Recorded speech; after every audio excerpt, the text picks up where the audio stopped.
जय हिंद। स्वागत है आपका इस YouTube चैनल परफेक्ट प्रैक्टिस पर।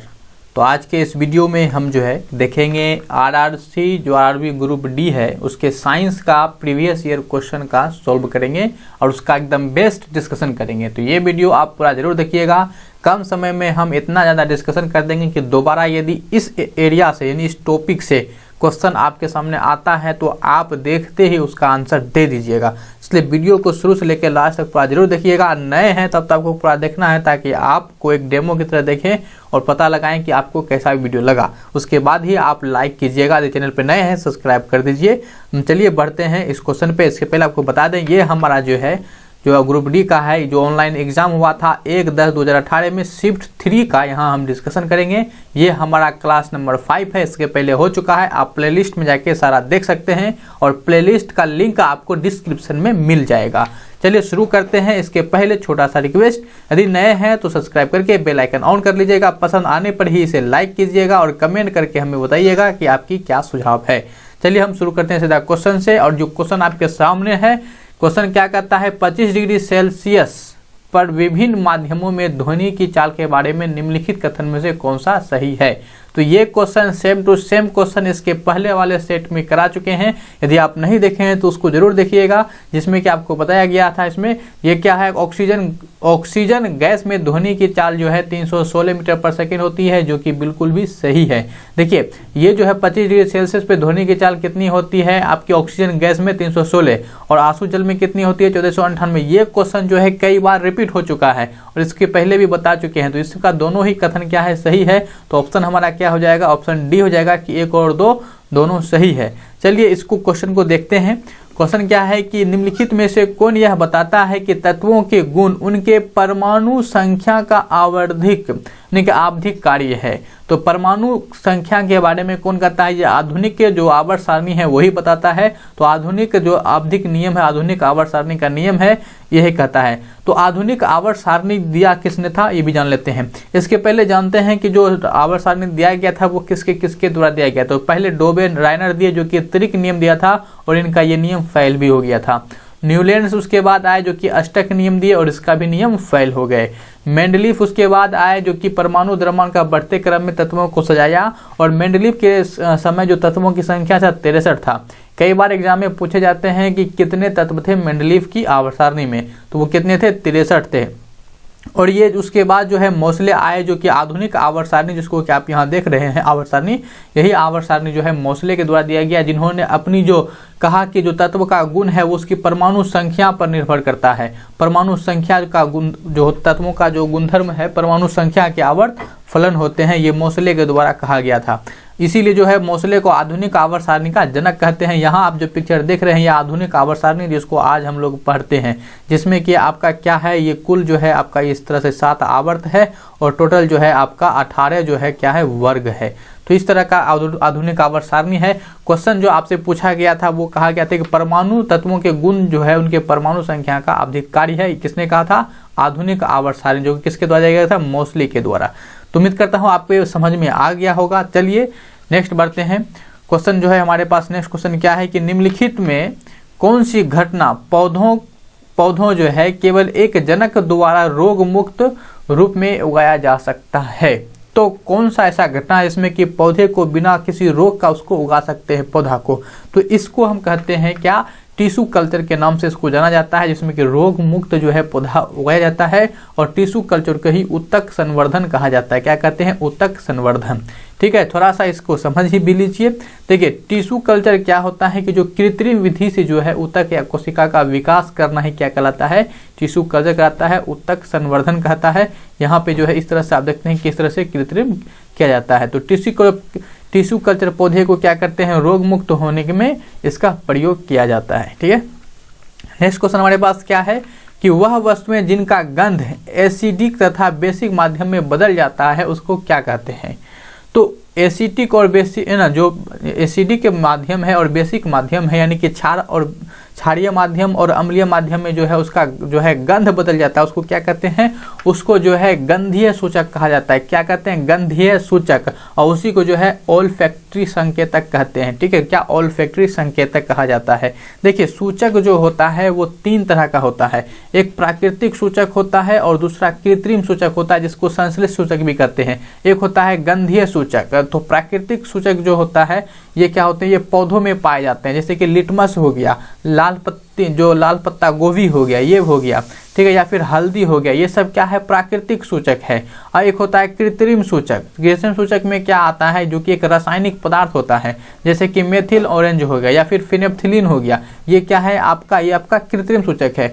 लेकिन क्वेश्चन जो है यहाँ से पूछा था गंधीय सूचक से, तो आपसे सूचक से क्वेश्चन पूछा था, ये ध्यान रखिए। इसलिए ये तीनों सूचक को आपको याद रखना जरूरी है। आगे आने वाले क्वेश्चन में यदि आप चाहते हैं अच्छा परफॉर्मेंस आपका रहे तो ये तीनों ही आपके लिए इंपॉर्टेंट है। ठीक है, गंधीय सूचक क्या होता है, जो कि गंध के माध्यम से अम्ल और क्षार का पता लगाता है, जैसे कि प्याज हो गया या फिर लौंग का तेल हो गया, ये क्या हो गया, गंधीय सूचक है। ये किस तरह से पता लगाते हैं उसको भी आप यहाँ पे देख सकते हैं, जैसे कि आपका यहाँ पे लिटमस है, पत्ता गोभी का रस हो गया, हल्दी हो गया, या फिर आपका जो है हाइड्रेंजिया के फूल का रस हो गया, ये सब क्या है, ये सब जो है आपका प्राकृतिक सूचक है। ये जो पहला देख रहे हैं आप यहाँ से यहाँ तक 4, ये क्या है, प्राकृतिक सूचक है। ये जो है ना, क्या क्या लिटमस, जैसे आपको पता हो कई बार लिटमस से क्वेश्चन पूछता है कि ये अम्ल में इसका व्यवहार कैसा होता है, तो यदि अम्ल में जो है लिटमस पेपर लाल हो जाएगा तो वो अम्ल है, यदि नीला हो जाता है तो वो जो है आपका क्षार होता है। ठीक है, क्या होता है, क्षार। यहाँ पे टोटल जो है आप इस तरह से देख सकते हैं।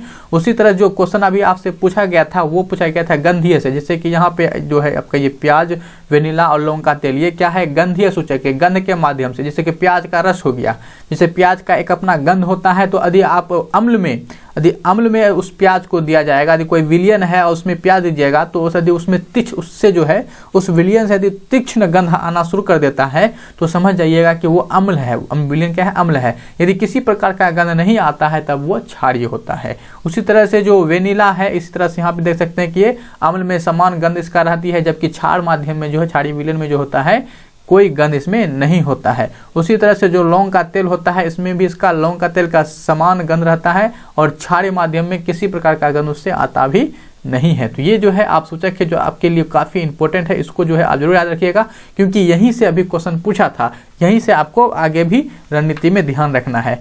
शक्ति का अंतर्राष्ट्रीय एसआई इकाई क्या है, तो शक्ति का, किसका, शक्ति का, तो शक्ति का मात्रा क्या होता है, वाट होता है। क्या होता है, एसआई इकाई वाट होता है।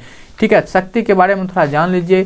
शक्ति किसको कहते हैं, जो कार्य करने की दर को शक्ति कहते हैं। और शक्ति का फॉर्मूला क्या होता है, कार्य बटे समय। कार्य का समय मात्रक क्या होता है, जूल, और समय का सेकेंड, यानी कि जूल प्रति सेकेंड ही क्या होता है, शक्ति का मात्रक हो गया। यही जो होता है 1 वाट के बराबर होता है, यानी वाट किसके बराबर होता है, जूल प्रति सेकेंड के। एक अन्य मात्रक है अश्व शक्ति। अब अश्व शक्ति से क्वेश्चन पूछता है कि बताइए 1 HP किसके कितना बराबर होता है, तो 1 HP जो है 746 वाट के बराबर होता है। बहुत इंपॉर्टेंट है, बहुत इंपॉर्टेंट है। अभी तक आपने याद नहीं किया है, याद कर लीजिए और वीडियो को लाइक जरूर कर दीजिएगा। यहाँ पे क्वेश्चन है कि निम्नलिखित में कौन गति, स्थान, समय का संबंध का समीकरण है। किसका, यहाँ पे ध्यान रखिएगा, गति, स्थान और समय, जिसका पूछा जाए वहां पे आप ध्यान कर लीजिए, गौर कर लीजिए किसके बारे में पूछा है, गति, स्थान और समय। इसमें से जो है आपका जो त्वरण ए है, ए को क्या कीजिए, आप खत्म कर दीजिए। जैसे इस फार्मूला में भी ए है तो एक को यहाँ पे जो है खत्म कर देना, उसके बाद बाकी सबका काउंट कीजिए। एस का मतलब क्या होता है, विस्थापन यहाँ पे है। विस्थापन यानी कि स्थान, स्थान ये बताएगा, स्थान है। यू भी क्या है, गति है। तो ये केवल जो है स्थान और गति बता रहा है, लेकिन स्थान गति के साथ हमको समय भी चाहिए। तो समय, तो ये पहला ऑप्शन हमारा होगा नहीं, क्योंकि इसमें समय नहीं है। इसमें समय तो है, यहाँ पे एक को काउंट नहीं करना है। समय तो है, समय भी है और यहाँ पे गति भी है, लेकिन यहाँ पे जो है स्थान नहीं है, इसीलिए बी भी हमारा नहीं होगा। ये इसी तरह से सी भी नहीं होगा, क्योंकि यहाँ पे जो है यदि हम ए को हटा देते हैं तो यहाँ समय और वेग मिलता है, लेकिन स्थान नहीं मिलता है। हमको ये तीनों चीज़ चाहिए। तो यहाँ पे देख लीजिए आप, यू को, ए को तो काउंट नहीं करना है। एस मतलब आपको स्थान मिल गया, यू का मतलब जो है आपको जो है गति मिल गया, और टी का मतलब जो है आपको क्या मिल गया, समय मिल गया। तो यहाँ पे तीनों चीज़ मिल रहा है, इसीलिए ये है हमारा ऑप्शन डी इसका करेक्ट होगा। ऐसे आपको याद होता है तो आप डायरेक्ट दे सकते थे, लेकिन याद नहीं है तो आपको जिस तरह मेथड से हमने बताया उस मेथड से आप इसको आसानी से किसी भी फार्मूला को, जो आपको कहे कि ये बताइए इस तरह का समीकरण कौन होगा, तो बस ध्यान रखना है ए को उड़ा देना है, ए को उड़ा देना है। ठीक है, उसके बाद आप काम कर लीजिएगा। नेक्स्ट क्वेश्चन क्या है हमारे पास कि दाब की अंतर्राष्ट्रीय एसआई इकाई क्या है। इसके पहले शक्ति का SI इकाई पूछा था। अभी जो है इसी शिफ्ट में देखिए, इसी पेपर में जो है दाब का SI मात्रक पूछा है। तो दाब का SI मात्रक क्या होता है? पास्कल होता है। क्या होता है? पास्कल होता है। चलिए दाब को थोड़ा सा समझ लेते हैं। दाब क्या होता है? बल बटे क्षेत्रफल जो है, दाब का फॉर्मूला क्या होता है? बल बटे क्षेत्रफल, यानी बल का मात्रक न्यूटन और क्षेत्रफल का मीटर स्क्वायर, तो ये हो गया न्यूटन प्रति मीटर स्क्वायर। और इसी न्यूटन प्रति मीटर स्क्वायर को क्या कहते हैं? पास्कल कहते हैं। तो आपसे पूछ सकता है पास्कल के बराबर है, तो पास्कल के बराबर किसका क्या है? न्यूटन प्रति मीटर स्क्वायर। और दाब का फॉर्मूला यदि आप याद रखते हैं तो फिर आपको दिक्कत है ही नहीं। ठीक है, दाब जो है एक अदिश राशि है। दाब क्या है? अदिश राशि है। राशि दो प्रकार की, एक सदिश और अदिश, लेकिन दाब क्या है? अदिश राशि है, जिसमें क्या है? केवल परिणाम है, ठीक है, मैग्नीट्यूड है, उसमें डायरेक्शन क्या है? इसमें नहीं होता है दाब में। ठीक है, घनत्व देखिए, घनत्व अधिक होगा तो दाब भी क्या होगा? अधिक होगा। घनत्व अधिक होगा तो दाब भी अधिक होगा। लेकिन इसी साथ ध्यान रखिएगा, किसी बिंदु पर जो है, किसी भी बिंदु पे जो द्रव का दाब होता है वो द्रव के घनत्व की लंबाई के गहराई पर निर्भर करता है। और साथ ही जो द्रव जो स्थिर दाब के भीतर, यानी कि द्रव क्या है? स्थिर द्रव के भीतर जो है किसी भी बिंदु पर प्रत्येक दिशा में क्या होता है? दाब बराबर होता है। क्या होता है? बराबर होता है। ठीक है, ये ध्यान रखिए। जैसे कि बाल्टी या गिलास में पानी भरा हुआ है, तो उसमें जो जो द्रव लगाएगा, जो पानी है दाब लगाएगा गिलास की सतह पर, वो क्या लगाएगा? सभी दिशाओं में समान लगाएगा। ठीक है, तो इस तरह से ध्यान रखेंगे। और यदि आपने हमारे चैनल पे नए हैं, सब्सक्राइब जरूर कर लिया, क्योंकि ये जो आपको हम डिस्कशन कर रहे हैं इसके पहले भी यदि आप वीडियो देखें तो ये भी आपसे आराम से बनता और आपका जो है रिवीजन यहाँ पे होगा। रिवीजन, मेन बात क्या है कि आपका रिवीजन बहुत अच्छा से हम करवा देंगे। ठीक है, तो जब प्रकाश एक सघन माध्यम से विरल माध्यम में प्रवेश करती है तो गति पर क्या प्रभाव पड़ता है? देखिए, माध्यम दो प्रकार का होता है। एक माध्यम होता है सघन माध्यम, एक होता है क्या? विरल माध्यम। तो सघन माध्यम और विरल माध्यम, वह से विरल हो गया, ठीक है, वह से विरल हो गया, वह से वायु हो गया, यानी कि विरल माध्यम हो गया एक तरह का वायु, यानी कि जिसमें प्रकाश की चाल क्या होगा? अधिक होगा। ठीक है, तो विरल यहाँ क्या है? सघन से विरल में आ रही है, सघन से विरल में, ये सघन माध्यम है, इससे विरल में आ रही तो क्या होगा? ये अभिलंब से दूर हट जाएगी। क्या होगा? अभिलंब से दूर। और अभिलंब से दूर हटने का मतलब है उसकी चाल बढ़ गया। चाल बढ़ने के कारण क्या हो गया? वो अभिलंब से दूर भाग गया। इसीलिए जो है हमारे पास क्या हो जाएगा कि चाल पे क्या, गति पे क्या प्रभाव पड़ेगा? तो गति बढ़ती है। गति क्या करती है? बढ़ जाएगी, गति बढ़ जाएगी। देखिए यहाँ पे समझिए दो तरह का बात होता है। माध्यम कितने तरह का? दो तरह का। सघन माध्यम, सघन माध्यम उसको कहेंगे जिसमें प्रकाश की चाल कम हो, अपेक्षाकृत क्या हो? कम हो। और विरल माध्यम उसको कहेंगे जिसमें कि प्रकाश की जो गति है यानी चाल है वो अपेक्षाकृत क्या हो? अधिक हो, अधिक हो। और ध्यान रखिएगा, इसी से क्वेश्चन पूछता है कि जब प्रकाश सघन माध्यम से विरल माध्यम में जाएगी तो क्या होगा? तो यह विलंब से दूर हटेगा। ठीक है, क्या होगा? दूर हटेगा। उसी तरह से एक आएगा जब अब उसका उल्टा हो जाएगा, यानी कि अब प्रकाश किरण क्या है कि ये विरल माध्यम से जो है सघन माध्यम में जा रही है, यानी कि जो है कम, जो अधिक, जहाँ पे विरल माध्यम में क्या होगा? प्रकाश की चाल अधिक होता है, अब अधिक स्पीड से उसका स्पीड घटने वाला, जैसे स्पीड घटेगा तो वो क्या होगा? झुक जाएगा। किधर? अभिलंब की तरफ वो जो है झुक जाएगा। यहाँ आप पिक्चर में देख सकते हैं। चलिए नेक्स्ट क्वेश्चन बढ़ते हैं, उम्मीद करते हैं समझ में आया होगा।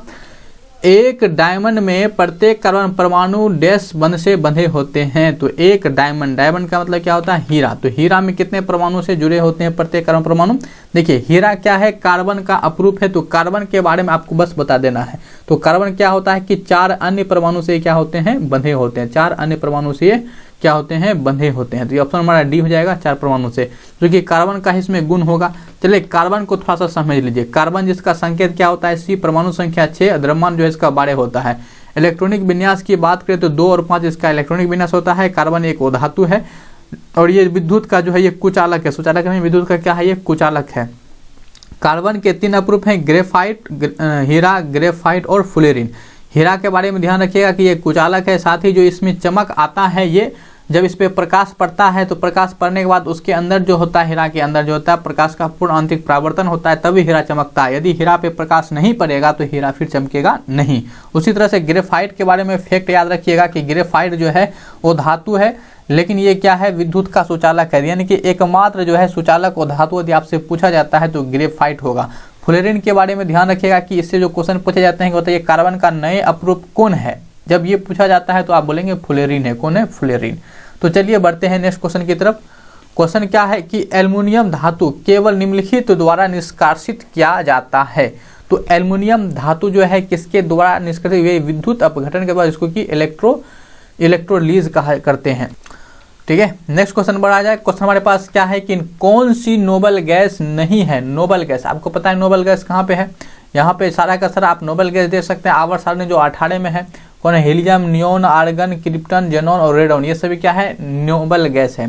तो यहाँ पे जेनॉन, आर्गन और जो है आपका ये सभी क्या है, नोबल गैस है। कौन नहीं है, तो आपका क्लोरीन नहीं है। क्यों क्लोरीन क्यों नहीं है, तो क्लोरीन जो है ये आपका जो है वर्ग 17 में पड़ता है, जो कि हैलोजन है।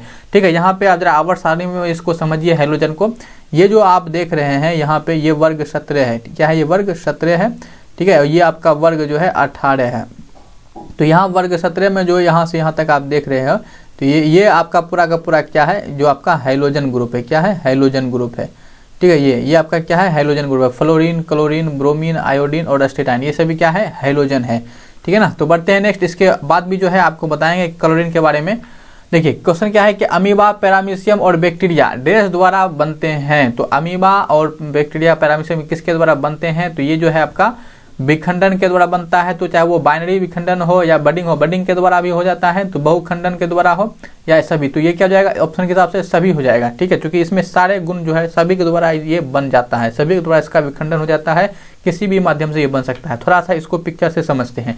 ये जो पिक्चर देख रहे हैं किसका पिक्चर है, ये अमीबा का है। किसका है, अमीबा का, बिल्कुल ये अमीबा का है। अमीबा से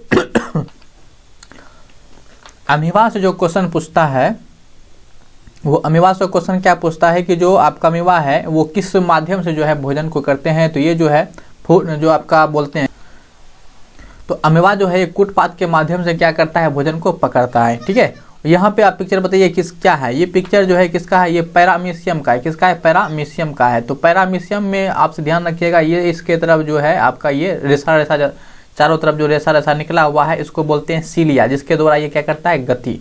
नेक्स्ट क्वेश्चन हमारे पास क्या है कि निम्नलिखित में से कौन सा युग्म एक ही एसआई इकाई है। तो एसआई इकाई जो है उसका सेम है, वो कौन सा है, तो विस्थापन और दूरी।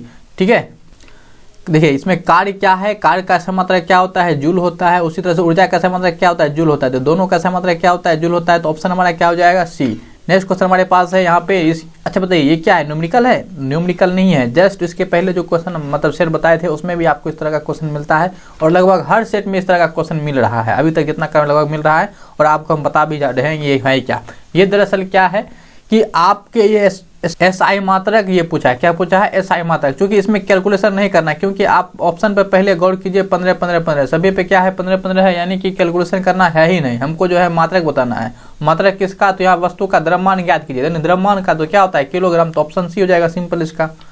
नेक्स्ट क्वेश्चन हमारे पास क्या है, एक तत्व के नाभिक में 10 प्रोटॉन है और 17 न्यूट्रॉन है उपस्थित है, उसका द्रव्यमान संख्या क्या होगा। देखिए द्रव्यमान संख्या क्या होता है, प्रोटॉन और न्यूट्रॉन का जोड़ होता है। तो आप क्या कीजिए, सिंपली 10 और 17 को जोड़ दीजिए। जब 10 और 17 को जोड़ेंगे तो कितना जाएगा, 27। तो ऑप्शन हमारा ए हो जाएगा।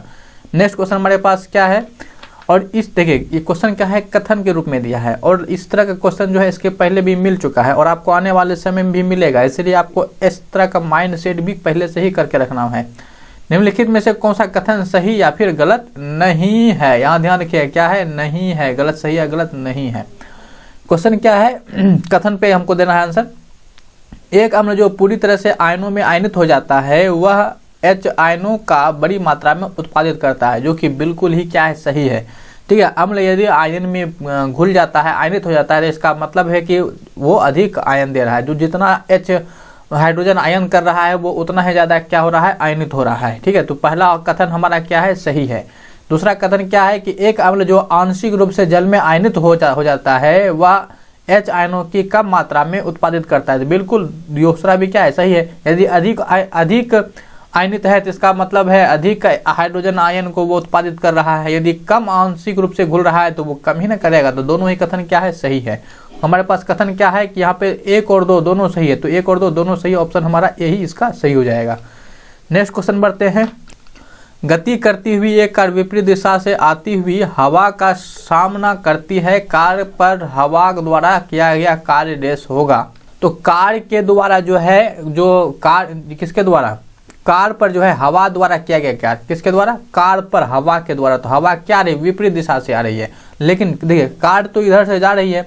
ठीक है, मान लीजिए कार इधर से आ रही है और हवा जो है इधर से आ रही है, ये आपका कार है। तो कार जब इधर से जा रही है, हवा इधर से आ रही, तो क्या हवा जो है कार की दिशा को मोड़ देगा, नहीं मोड़ पाएगा। तो कार्य तो लग रहा है इसको इस दिशा में जाने के लिए, ठीक है, लेकिन जो है कार्य जो है वो मुड़ नहीं रही है, यानी कि इसका विस्थापन जो है अभी भी जैसा था वैसा हो रहा है, यानी कि यहाँ पे जो है बल जो है कार्य नहीं कर रहा है। तो इस स्थिति में क्या हो गया कि ये ऋणात्मक कार्य होगा। क्या होगा? ऋणात्मक कार्य होगा, क्योंकि विस्थापन जो है बल की दिशा में नहीं हो रहा है। तो इससे संबंधित जो फैक्ट है उसको थोड़ा सा जान लीजिए कि इससे संबंधित क्या सब कुछ फैक्ट है। ठीक है, तो फैक्ट ये है कि यदि बल विस्थापन के विपरीत हो तो कार्य को जो है ऋणात्मक माना जाता है, या बोलिए कार्य ऋणात्मक होगा।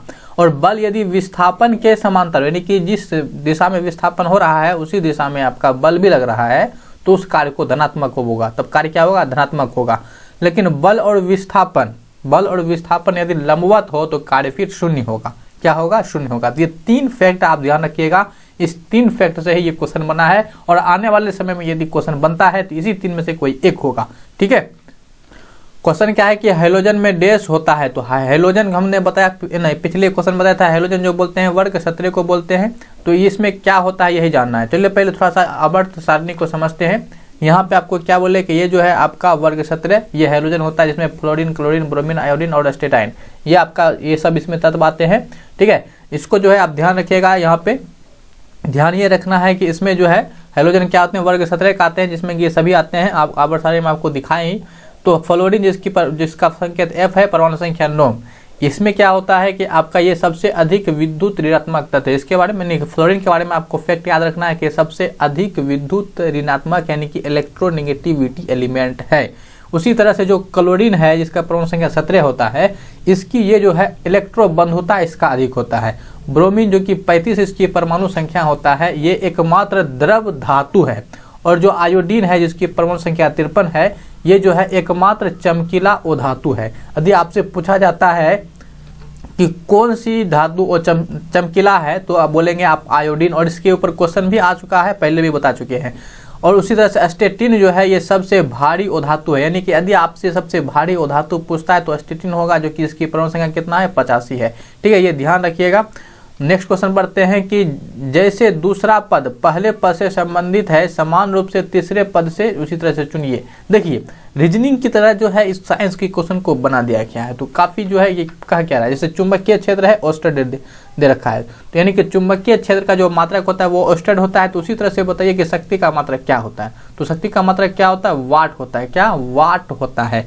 वोल्ट जो होता है आपका विभव, और जो विभवांतर होता है उसका सही मात्रक वोल्ट होता है। अब मीटर जो है ये दूरी का होता है। ठीक है, नेक्स्ट क्वेश्चन बढ़ते हैं।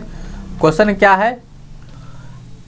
ट्रांसपीरेशन यानी कि वाष्पोत्सर्जन take place through the dash, यानी कि वाष्पोत्सर्जन किसके द्वारा होता है, किसके माध्यम से होता है ये बताना है। तो ये किसके द्वारा? रंध्र के द्वारा। रंध्र को इंग्लिश में क्या कहते हैं? स्टोमाटा कहते हैं। ठीक है, यहाँ पे आप पिक्चर में यहाँ पे देख भी सकते हैं। नेक्स्ट क्वेश्चन हमारे पास है कि विभवांतर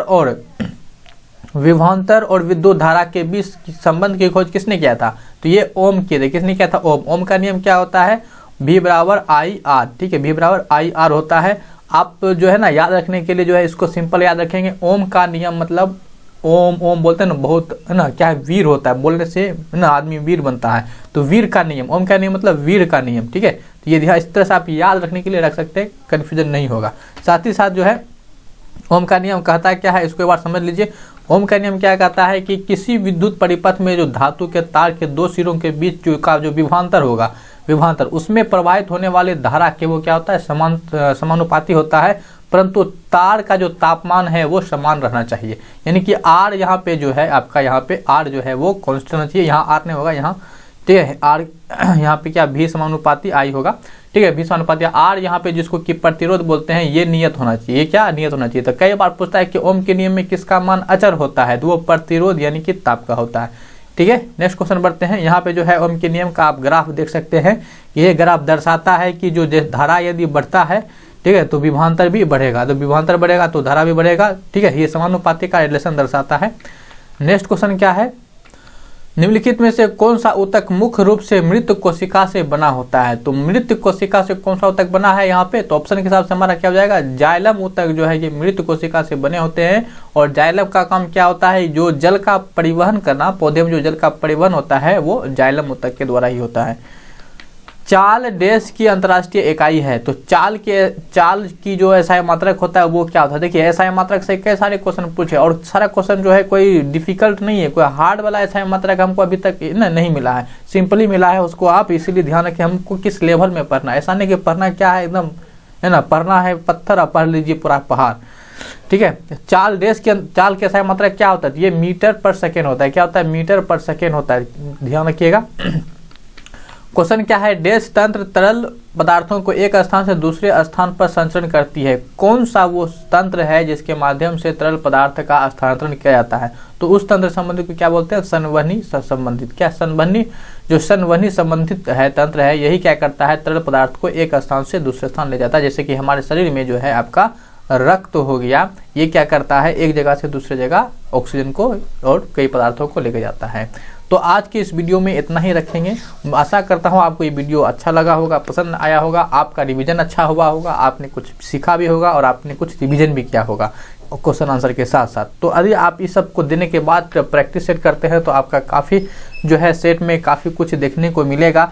तो यदि वीडियो पे अभी आप तक लाइक नहीं किए हैं तो आपसे रिक्वेस्ट है कि एक लाइक तो कर दीजिएगा और कमेंट करके बताइए कि आपको ये वीडियो कैसा लगा। आपके कमेंट और लाइक से हमें भी मोटिवेशन मिलता है, मोटिवेशन हर किसी को चाहिए। तो नए हैं तो सब्सक्राइब करके बेल आइकन को ऑन कर लीजिए, ठीक है। मिलेंगे हम बहुत जल्द नेक्स्ट वीडियो में, तब तक के लिए जय हिंद।